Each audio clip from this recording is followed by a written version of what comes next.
Tumutendeza Allah subhanahu wa ta'ala n'amatendo amajjuvu.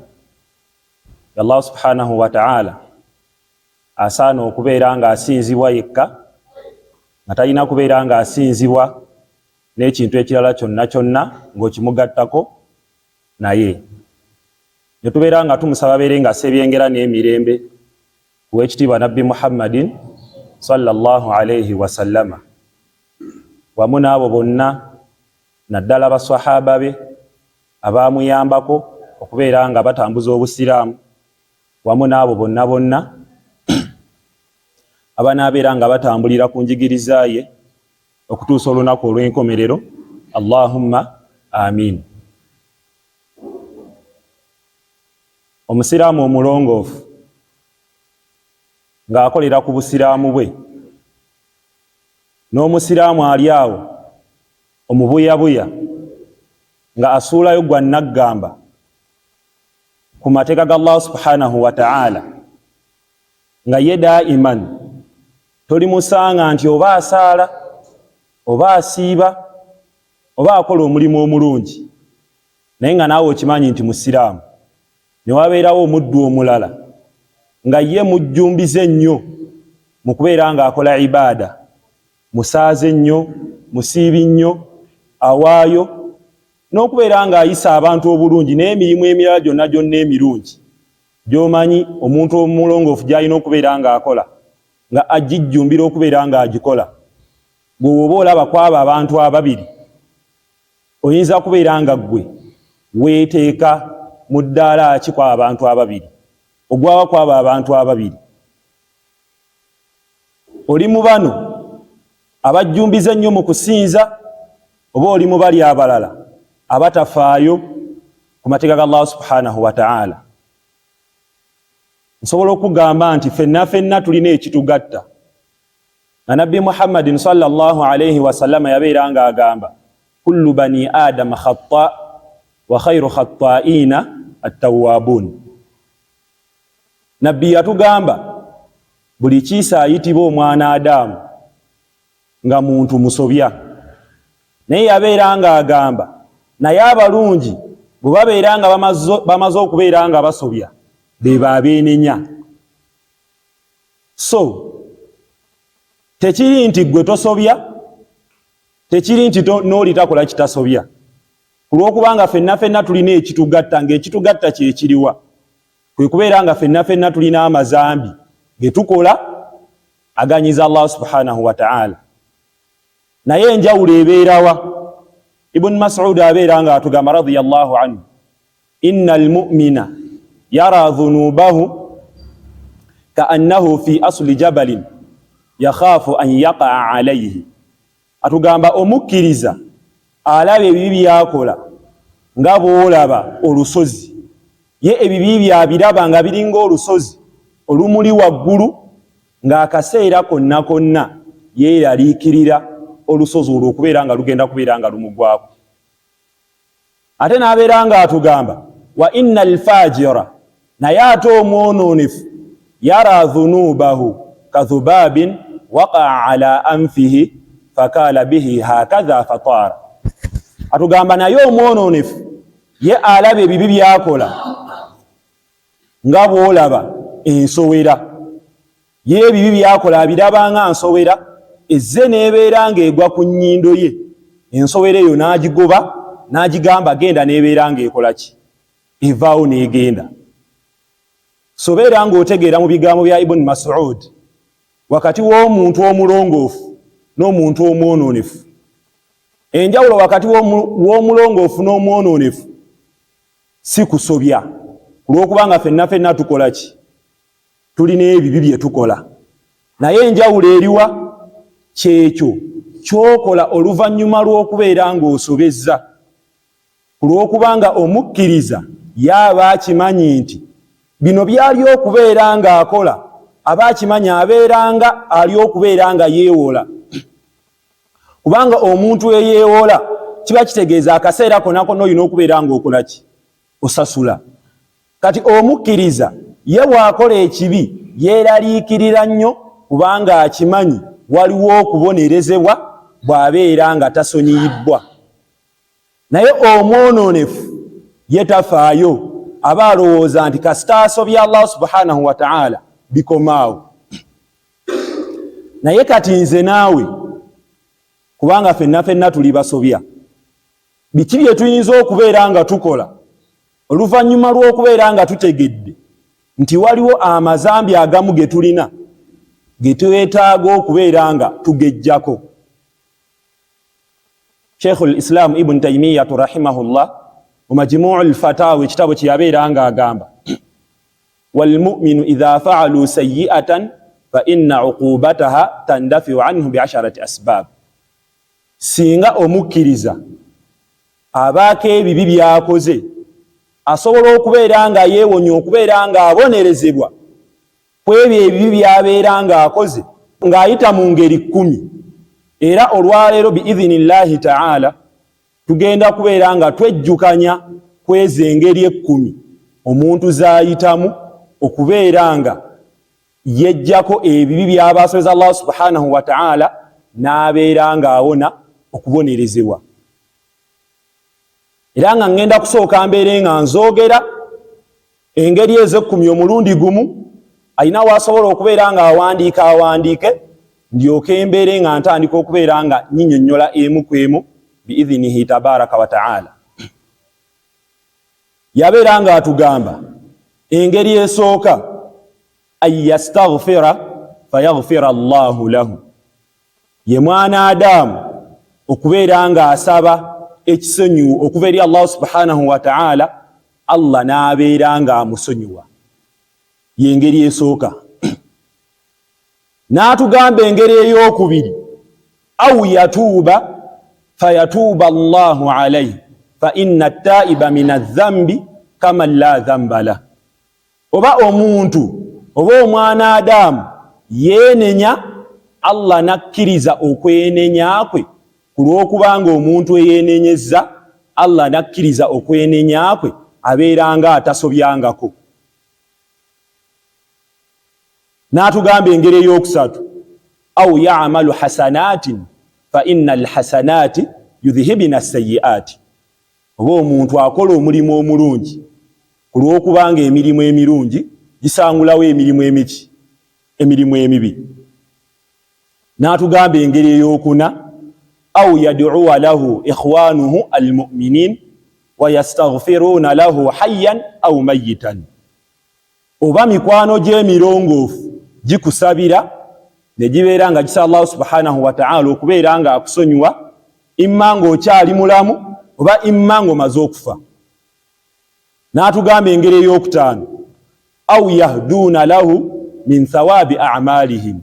Oba gino mikwano gyo gino emirongoofu gikutonera ezimu ku mpeera z'emirimu gye gibeera nga gikoze emirungi. Emirimu egyo nagyo gisobola okubeera nga gikuleetera Allah okubeera nga akola ki? Akusonyiwa n'akuggyako ebibi. Ensonga yakumeka? Yakutaano. N'atugamba ensonga ey'omukaaga, aw yashfa'a fiihi nabiyuhu Muhammadin sallallahu alayhi wa sallama. Oba nabbi we anaabeera nga amuwolereza ku lunaku olw'enkomerero. Eyo neebeera namba 6. N'atugamba engeri ey'omusanvu, aw yabtaliyahu Allahu ta'ala fi dunya bimaswa'ibin tukaffiru biha anhu. Oba Allah subhanahu wa ta'ala akugezesa n'ebigezo mu nsi muno, ebigezo ebyo nayo nsonga ekuleetera okubeera nga ovaako ebimu ku byonoono by'obuzizza. N'atugamba engeri ey'omunaana, aw yabtaliyahu Allahu ta'ala fil barzakh bis-sa'akati tukaffiru anhu. Oba Allah akugezesa n'ebigezo eby'omuntaana, ebigezo eby'omuntaana nayo nsonga ekuleetera okubeera nga Allah akusangulako by'oba omusobezza. N'atugamba engeri ey'omwenda, aw yabtaliyahu Allahu ta'ala fi arasati yawma al-qiyama. Oba Allah n'abeera nga akugezesa n'ebigezo ebinaabeerawo ku lunaku olw'enkomerero. N'atugamba ensonga esembawo, aw yarhamuhu arhamar rahimin. Oba ajja kubeera nga amusaasira oyo akyasinza okubeera n'ekisa ekyawaggulu. Zezo ensonga 10 biidhinihi tabaraka wa taala zetugenda okubeera nga twejjukanyako mu bufunze akawungeezi ak'olwaleero. Nga tugambye ensonga esooka yeeruwa? Tugambye ay yastaghfira fayaghfira Allahu lahu, ye mwana Adamu okubeera nga asaba ekisonyiwo, asaba Allah subhanahu wa ta'ala okumusonyiwa, Allah n'abeera nga amusonyiwa. Era nga Nabbi Muhammadin sallallahu alayhi wa sallama atugamba mu hadith, ma min rajulin yudhinibu dhanban fayatawadda'u fayuhsinu alwudhu'a thumma yusalli rak'atayn thumma yastaghfiru Allah azza wa jalla illa ghafara Allahu lahu. Teriyo muntu yenna yenna akola ekibi kyonna kyonna, bw'amala okubeera nga akoze ekibi ekyo n'afuna wuzu eyo n'agifuna mu butuufu bwayo, n'asalayo laakeezi 2, oluvannyuma n'abeera nga asaba Allah subhanahu wa ta'ala okubeera nga amusonyiwa, okuggyako nga Allah subhanahu wa ta'ala omuddu oyo akola ki? Amusonyiwa. Ekitegeeza ensonga esooka al istighfar, ye muntu okubeera nga asaba Allah subhanahu wa ta'ala okubeera nga amusonyiwa. Yano ino okubeera nga ojjumbira nnyo okubeera nga osanya Allah subhanahu wa ta'ala okubeera nga akola ki? Akusonyiwa. Era Nabbi Muhammad sallallahu alayhi wa sallam mu hadithi endala, tuuba liman wajada fi sahifatihi istighfaran kathira, yeesiimye oyo anaabeera nga asisinkana ku lunaku lw'enkomerero mu kitabo kye okubeera nga yasabanga nnyo Allah subhanahu wa ta'ala okubeera nga amusonyiwa. Yani bw'olituuka ku lunaku lw'enkomerero ne bakubikkulira ekitabo kyo nga kijjuddemu nnyo istighfaaru nnyingi, ojja kubeera nga okoze eki?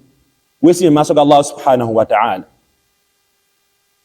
Era Allah subhanahu wa ta'ala atugamba mu Qur'an, yabeera nga agamba بعد أعوذ بالله من الشيطان الرجيم وما كان الله ليعذبهم وأنت فيهم وما كان الله معذبهم وهم يستغفرون. الله يقام نبي محمد صلى الله عليه وسلم, Allah siwa kubeera nga ababonereza ebbanga ly'onaamala nga gwe Muhammad sallallahu alayhi wa sallam abantu abo kyabalimu. Ate Allah n'abeera nga agamba wama kana Allahu liyu'adhibahum wa hum yastaghfirun. Era Allah subhanahu wa ta'ala siwa kubonereza abantu abo ebbanga lye banaamala nga bamusaba okubeera nga abasonyiwa. Okusaba Allah subhanahu wa ta'ala oyinza okiraba nga ekigambo ekitono ennyo, era okubeera nga ogamba ayi Allah nkusaba obeere ng'onsonyiwa, okiraba nga ekigambo ekiki ekitono, naye ate kizito nnyo. Ibilisu abeera nga agamba Allah subhanahu wa ta'ala, ya Rabb wa izzatuka wa jalaluka la aghwiyannahum ma damat arwahuhum fi ajsadihim. Yagamba ku lw'ekitiibwa kyo, yasooka n'abeera nga agamba omulezi wange ayi Allah ku lw'ekitiibwa kyo n'obugulumivu bwo, la aghwiyannahum ma damat arwahuhum fi ajsadihim, niwakubeera nga abaddu bo mbabuza ebbanga lye banaamala ng'emyoyo gyabwe gikyali mu mubiri gyabwe. Yani ebbanga lyonna lyonna omuntu lyamala nga akyali mulamu, shaitani yakagamba yeeyama neerayira okubeera nga yakukubuza. Ne Allah yaddamu atya shaitani ng'agigamba, yamuddamu atya, yabeera nga agamba Ibilisi, wa izzati wa jalali la aghfiranna lahum ma damu yastaghfirun. Nkulayirira ku lw'ekitiibwa kyange n'obugulumivu bwange, la aghfiranna lahum ma damu yastaghfirun, ndi wakubeera nga abaddu abo mbasonyiwa ebbanga lye banaamala nga bansaba okubeera nga mbasonyiwa. ne bw'onaababuza emirundi emeka naye ebbanga lye banaamala nabo nga bansaba okubeera nga mbasonyiwa, nja kubeera nga mbasonyiwa. Ne kibeera nga kiraga obukulu bwaki bwa istighfar. Era Amirul Mu'minin Ali ibn Abi Talib yabeera nga agamba ajibtu liman halaka wan najatu ma'a, yani yabeera nga agamba neewuunya omuntu anaazikirira naye ng'ekimuwonya akirina. Kyabeera nga bamubuuza kiki ekyo kyoyogerako ekinaawonya omuntu, kyava abeera nga abagamba al istighfar, ye muntu okubeera nga asa Allah subhanahu wa ta'ala okubeera nga amusonyiwa. Yo nebeera nga yensonga ekola ki esooka omuddu gyayitamu okubeera nga asaba Allah subhanahu wa ta'ala okubeera nga amuggyako ebibi byaba amusobezza. Twagambye engeri ey'okubiri au yatuuba fayatuubu Allahu alayhi fa inna taiba min adh-dhanbi kaman la dhanba lahu, ye muntu okubeera nga yeenenyeza mu maaso ga Allah subhanahu wa ta'ala n'abeera nga Allah subhanahu wa ta'ala akkiriza okwenenya kwe, olw'okubanga omuntu bwe yeenenya Allah nakkiriza okwenenya kwe, ezzambi eryo lyava okubeera nga yeenenyerako abeera nga atalizzangako, abeera nga atalikolangako. Omuntu kasita yeenenya Allah nakkiriza okwenenya kwe, obeera nga atakolanga ki? Kati omuntu ayinza okuddawo n'abeera nga agamba al istighfaru ne tawba si byebimu, bifaanagana naye ate waliwo ekikola kyekibyawula. Istighfaru yo ediiringa n'ekyo kye wakoze, yani ezzambi eryayise, naye tawba ediiringa n'ezzambi eryayise ate neerongoosa wano mu present ate neerongoosa neki n'ebiseera eby'omu maaso. Olw'okubanga tawba yerina conditions, ng'akalombolombo akasooka annadamu ala dhambi, ye muntu okubeera nga yejjusa oluvannyuma lw'okubeera nga azzizza ekibi, ye muntu okubeera nga yejjusa olw'ekibi kyakoze. Akalombolombo namba 2 ye muntu okubeera nga ekibi ekyo akirekerawo immediate, n'otaddamu kubeera nga okola ki? Bwe weenenya oba olongoosezza emabega, bw'okirekawo immediate kiba kitegeeza olongoosezza wano present. N'akalombolombo akalala ye muntu okubeera nga alayira obutaddirayo okubeera nga yeebagala ezzambi eryo lyabadde akoze lyava okubeera nga yenyeza Allah subhanahu wa ta'ala, n'obeera nga olongosezza wa mu maaso. Era Allah atugamba atya ba'da a'udhu billahi minash shaitani rrajim faman taaba min ba'di dhulmihi wa aslaha fa inna Allah yatuubu alayhi.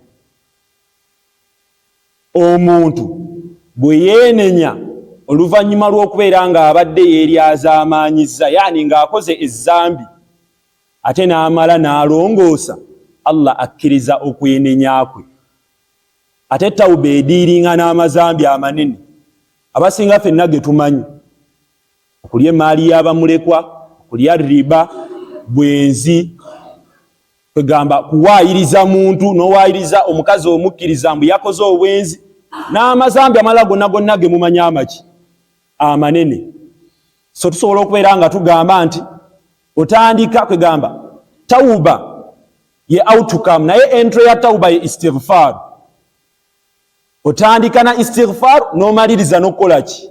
N'okwenenya, nga Allah bw'atugamba wa anistaghfiru rabbakum thumma tuubu ilayhi. Mubeere nga mwenenyeza, mubeere nga musa Allah subhanahu wa ta'ala okubeera nga abasonyiwa. Thumma tuubu ilayhi, oluvannyuma mubeere nga mwenenyeza gy'akola ki? Yani sooka okole istighfar, oluvannyuma okole ki? Weenenye. Ezo nebeera nga yensonga ey'okumeka ey'okubiri. N'abeera nga atugamba engeri ey'okusatu au ya'malu hasanatin fa innal hasanati yudhhibna sayyi'ati. Oba omuntu akola omulimu omulungi olw'okubanga emirimu emirungi gyo nga gyo mu kikula gyakyo gisangulawo emirimu emibi.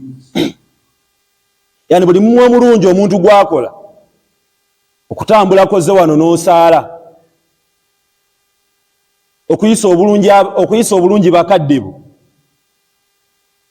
bw'osanga musiraamu uno n'omuwa salaamu, omukyalo okwambala obulungi, okusaddaaka kwokola ki, kwosaddaaka, omulimu ogwo yaani tegukusitula busituzi madaala mu maaso ga Allah subhanahu wa ta'ala, wabula omulimu ogwo gukujjako n'ebibi by'oba osobezza nga tomanyi.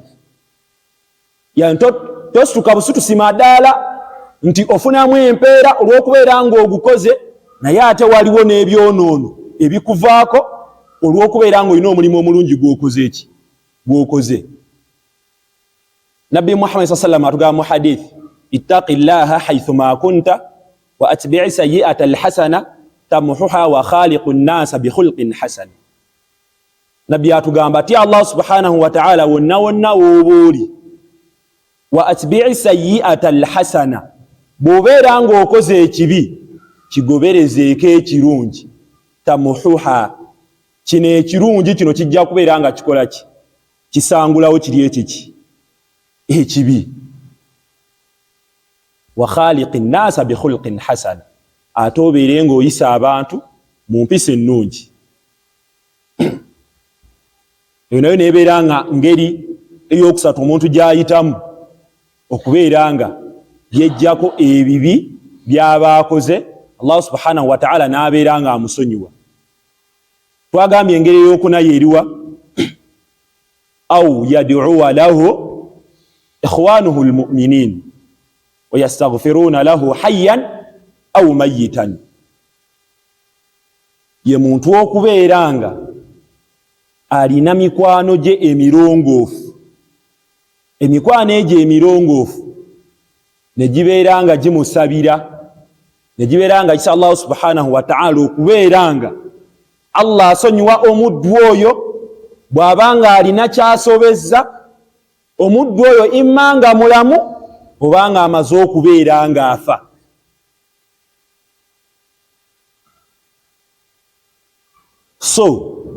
Sooka obeere nga otunuulira mu mikwano gy'olina.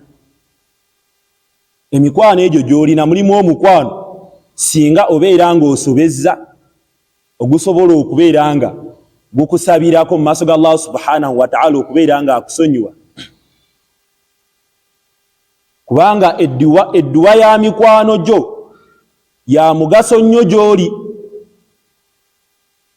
Allah subhanahu wa ta'ala yagamba Nabbi Muhammad sallallahu alayhi wa sallam, ba'da a'udhu billahi minash shaitani rrajim, wastaghfir li dhanbika walil mu'minina wal mu'minat.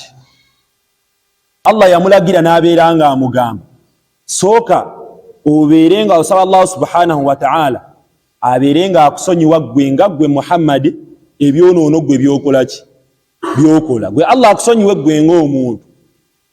Bw'omala okubeera nga weesabidde, obeere nga osabira abakkiriza abasajja Allah okubeera nga abasonyiwa, wamu n'abakkiriza abakyala Allah okubeera nga akola ki, abasonyiwa. Ne kibeera nga kitulaga nti omuntu okubeera nga asabira munne Allah okubeera nga amusonyiwa wabaako nga alina kyasobezza kimugasa.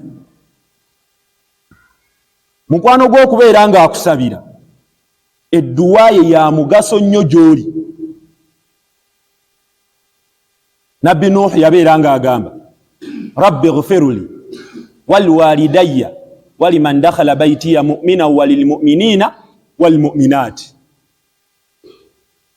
Nabbi Nuh yabeera nga agamba, ai Allah nsonyiwa, beera nga onsaasira, obeere nga osaasira ne bakadde bange ababiri, maama wange nani ne taata wange, era obeere nga osaasira n'abakkiriza, abakkiriza abasajja n'abakkiriza abakyala abanaayingira mu nnyumba yange. Duwa Nabbi Nuh alayhi salatu wassalaamu agisaba, ekibeera nga kiraga sooka obeere nga otunuulira emikwano egikwetoolodde, ng'akaseera ak'okwejjusa, ng'okwejjusa okwo tekugasa nga tekannaba kubeera nga katuuka. okumanya omukwano omulongoofu gwagenda wala ku lunaku olw'enkomerero. Allah subhanahu wa ta'ala bw'anaamala okubeera nga asazeewo abagenda mu muliro bagende, n'abagenda mu jjana bakole ki? Babeere nga bagenda. Abanaagenda mu jjana bajja tuuka mu jjana, batuuke omwo abaalinga ku nsi kuno nga ba mikwano babeere nga batuula we balitula, atandika okubeera nga banyumyamu mu mbeera ze baalingamu ku nsi kuno, ze baawangaaliramu ng'asinza Allah subhanahu wa ta'ala, embeera ze baawangaalizangamu obulamu bwabwe. Ojjukira bwe twagenda ewa gundi nga tuli mu mmotoka, ojjukira bwe twali mu kifo gundi, ojjukira bwe twajjanga okukola kino, yani nga bejjukanya ku mbeera ze baakolanga ku nsi ezaalinga embeera ennungi. Kati mu kubeera nga boogerezaganya naye abeere nga bagamba naye tulina mukwano gwaffe gundi, tetuli kubeera nga tukola ki? Tumulaba muffe, naye ng'ate twalinga naye ku nsi nga tusinzanga naye Allah subhanahu wa ta'ala. Babeere nga babagamba munnammwe oyo nno ye ali eri mu muliro, olw'okubanga ffenna tuli baakuyingira ejjana ya Allah subhanahu wa ta'ala lwa kisa kye, si lwa mirimu gyaffe. Kati Allah gwalisaasira n'amuwa ejjana aliba yeesiimye, ate Allah gwaligezesa n'omuliro era kiriba kisa kyani? Kya Allah. Kati anaayingira ejjana ajja kuyingira ejjana lwa kisa kya Allah wala si lwa mirimu. Kati babeere nga bagamba naye gundi oyo twalinga naye ku nsi, gamba obulamu waffe okubeera nga ffe tuli eno mu nnyumba ey'emirembe ng'ate ye ali eri ali mu kubonaabona, tulaba nga tetusobola kubeera nga ejjana eno tugibeeramu mirembe nga munnaffe takola ki? Taliimu.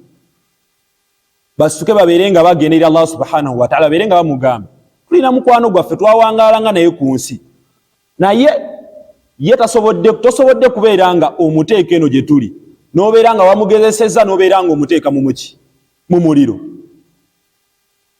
Kati oluvannyuma lw'okubeera nga bano basabye Allah subhanahu wa ta'ala okubeera nga asonyiwa mukwano gwabwe, oluvannyuma lw'okubeera nga omuntu asabye Allah subhanahu wa ta'ala okubeera nga asonyiwa mukwano gwe, Allah ajja kubeera nga agamba bamalayika babeere nga bafulumya abaddu Allah baalibeera nga asaasidde nga akkiriza okusaba kwa mikwano gyabwe okubeera nga bakola ki? Allah abasonyiwa baveeyo mu muliro.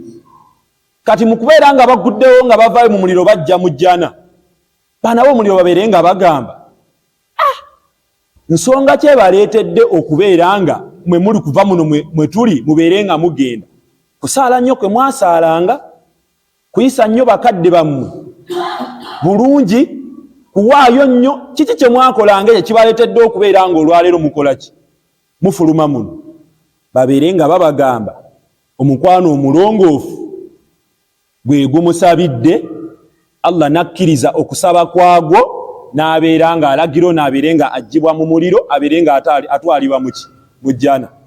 Era wano balyoke babeere nga bagamba fama lana min shafi'in wala sadiqin hamim, tulabye ffe tetulina anaatuwolereza yadde n'omukwano omulongoofu, yadde tetulina mukwano gwaffe enfanfa asobola kubeera nga akola ki?